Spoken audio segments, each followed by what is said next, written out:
So, ayun sa inyo mga viewers din. Ito pa ay panibagong video sa aking channel. Ito ay tinatawag na Fast Talk.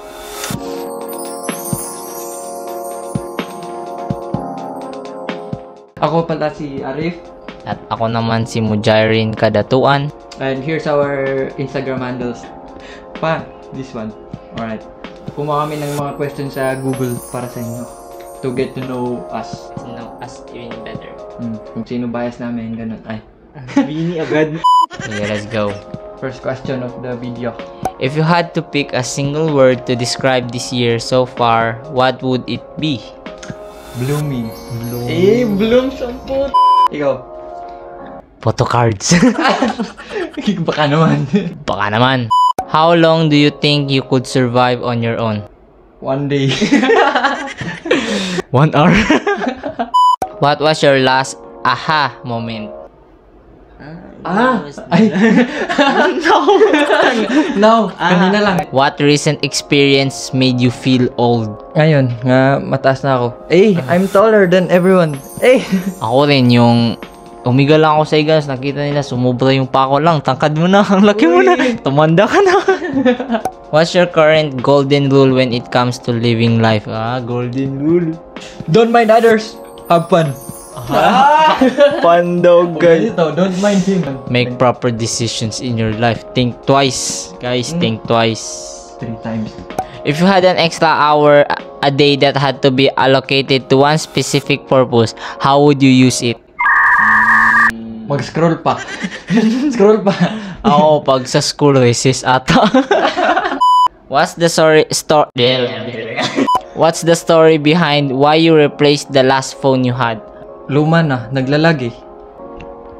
ML, tinapon ko dahil lang sa ML. Do you have an app on your phone that you use even though you hate it? Wala ako rin. I use always. Siguro yung mga games ko na hindi ko naman ginagamit. Oo, ginagamit ko lahat.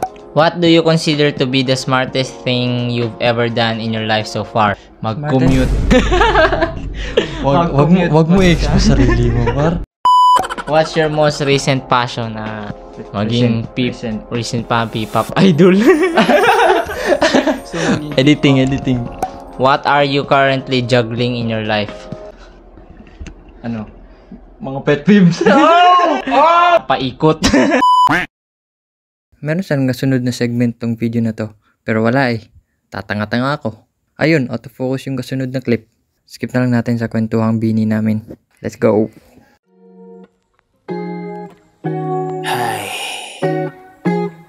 Nag-juice break po muna kami kasi hinihingal na po kami sa mga tanong na hindi nyo naman tinanong.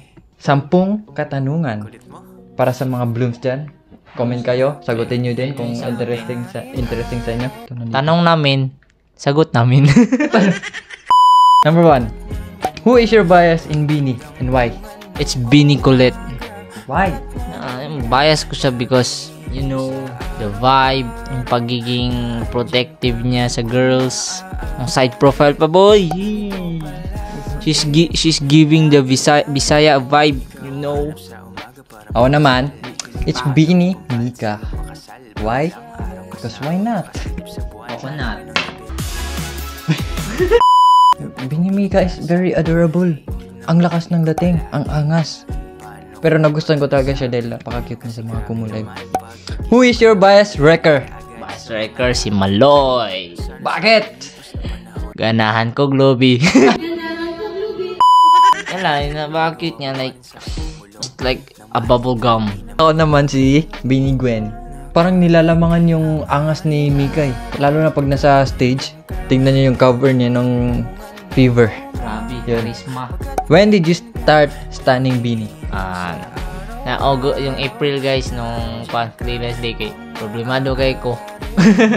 Problemado masyado ako kay schoolworks, tapos family problems. What? Tapos yun, I met Bini. Yan, naging inspiration ko na sila since then hanggang ngayon. Ako naman, nung May, kasi clearance din na namin yan.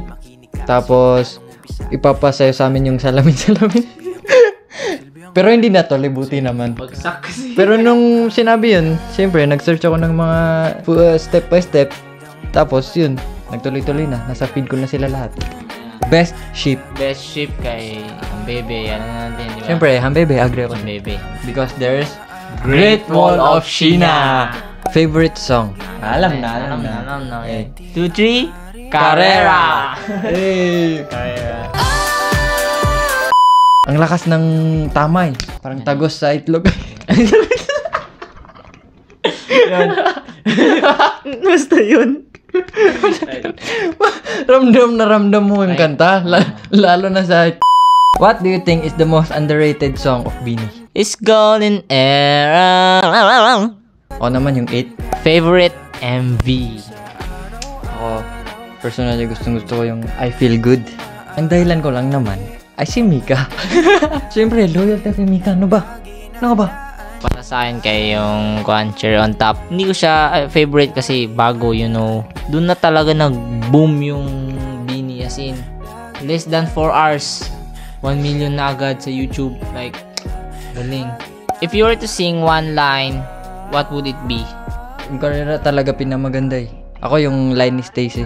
Minsan nahuhuli ang sarili na nag-aalala. Ako yung part din ng Carrera. Yung kay Aya sa last. Walang masyadong mabagal, walang mabilis sa pagtakbo ng buhay. Hindi kami mindis, hinga malalim lang at tandaan. Ikaw may hawak ng iyong hakbang. Favorite version of your bias? Elio Colette, pati yung Biniran Colette. Like, so giving. Yung Kumu era ni Mika. Last, what does Beanie mean to you? Nakangiti ang haring araw pagkat nandyan ka. Magandang bunga ng umaga pagkat nandyan ka. Laging hiling sa